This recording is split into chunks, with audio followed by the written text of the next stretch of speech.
Hello and welcome to another Game Nexus video. Today I'm going to be showing you a brief glimpse of how I capture arcade footage.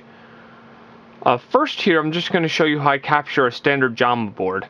Of course what we got here is Dead or Alive++, which is the last video I done, so this is still hooked up, so it's pretty convenient. You'll see here, here's the actual Jamba board connected to the Jamma harness here. This game has a special 4-pin connector which I can just input to that.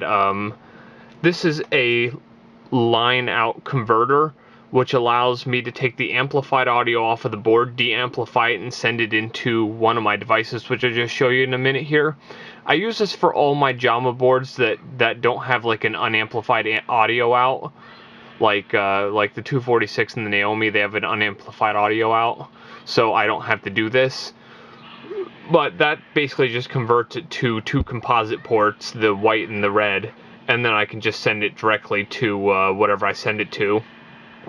Now, what that goes into is off of the Jamma harness, it goes into this 5-pin connector, which some arcade cabinets have these, and it goes into this, which is the GBS 8200 video converter. What this is doing is this is taking the video from the board, converting it to 1024 by 768, and then that's feeding it into, I'll show you here, the one on the bottom here, which I don't know if you can see that. Yeah, now you should be able to see it. That's the HDMI to the VGA to HDMI converter for eTech City, and that converts it to the HDMI port. I don't know if you can see it in the back there. If you're seeing that thing there, that's the Neo Geo board leaning against the desk here. And then that goes into the thing I just lifted off the top of this. I kind of have these stacked like this because they just kind of sit nice together. That goes into the Elgato Game Capture HD. And you'll notice also on the side here is this, which is coming off of that line-out converter, which is actually the sound, because you need VGA and left and right audio to go into this converter to convert it to HDMI and then go into the Game Capture HD. What you see here, this is a VGA to HDMI. VGA to HDMI that's going from the HDMI out on the Elgato, and then it's going to a VGA plug, which then of course lets me view it in real time on the screen here, so I can actually play the game while I'm recording it.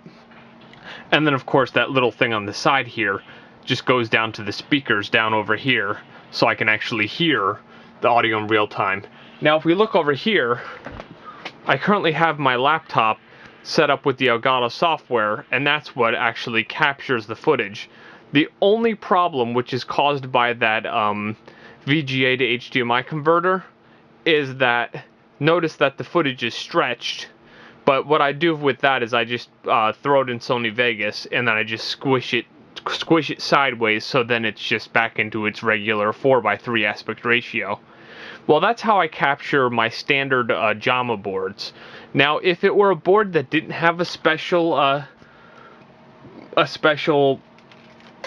video thing, a special audio thing, I would just use these here, which these are the audio things coming off of the Jamma harness. What I would do is I'd just take both of the clips for the positive and put them on one, both of the clips for the negative, and I'd put them on one. So basically you would get dual mono instead of stereo, but that's the best I can do if a board is not stereo like Dead or Alive++ here. Well, I will be back in just one moment. I will show you how now let me just say one more thing about this. This setup that I'm doing right here right now works for anything that does not do 31 kilohertz. So anything that is standard resolution, which is 15, or medium resolution, which is 24, this little board here is needed, because this takes it up to the proper resolution that I can actually then record it with the Elgato after using this guy here to upconvert it. But let me show you one more example of any board that outputs in it outputs at VGA resolution, which is that 31 hertz rate, where this guy is not needed. I will be right back and I will show you that real quick. Okay, well, welcome back to the second part of this video. You'll see right now I have Street Fighter 03 Upper running on the my Sega Naomi 2 board. Of course, this can also be run on a standard Sega Naomi as long as you're running a Japanese BIOS, but I have the arcade mod BIOS and I don't need to switch out BIOS chips at any given time. But you'll notice here the setup is almost exactly the same, except you'll notice our GBS 8200 upscaler board here has nothing plugged into it. And that's because this board outputs a VGA 640 by 480 31 Hertz signal that the upscaler here, the VGA to HDMI upscaler, can just handle without having any previous upscaling. Whereas an arcade board like Dead or Alive Plus, which is still sitting underneath the I/O board here, needs that upscaling because the VGA to HDMI can't handle the signal that it outputs without upscaling, nor could any kind of standard monitor.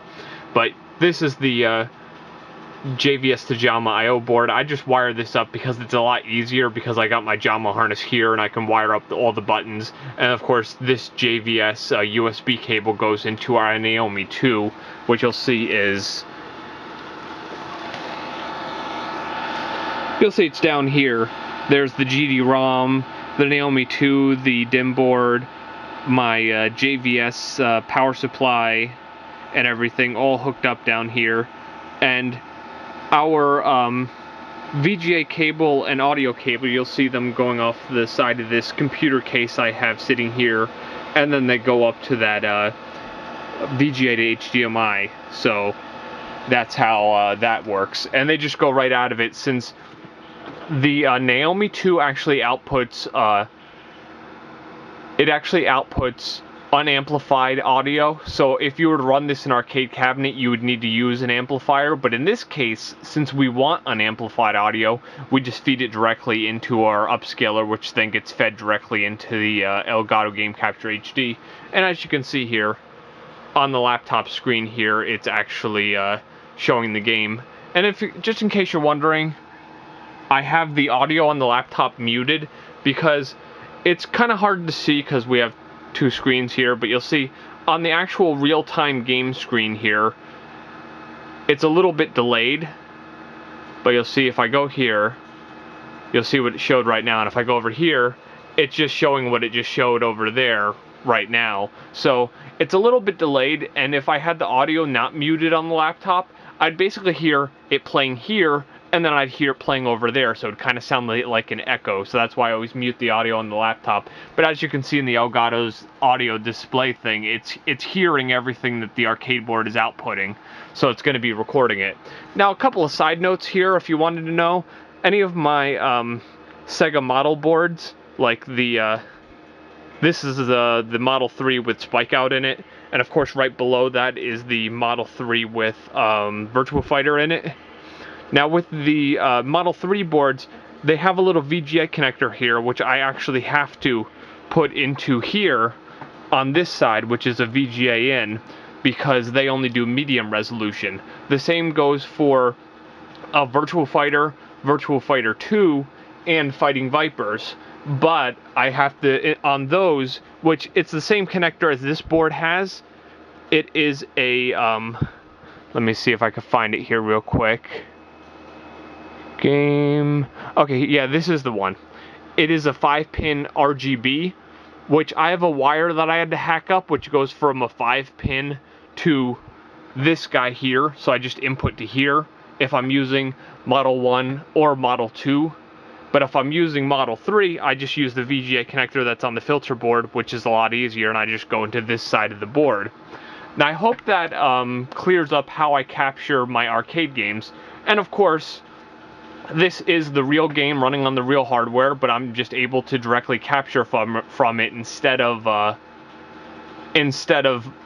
more or less doing what I'm doing right now, holding my camera right up to the screen. And it just ends up giving a much nicer, cleaner image. Well, this has been another Game Nexus video, and I will see you later. If you have any comments, any questions, just post them right down in the comments. Bye.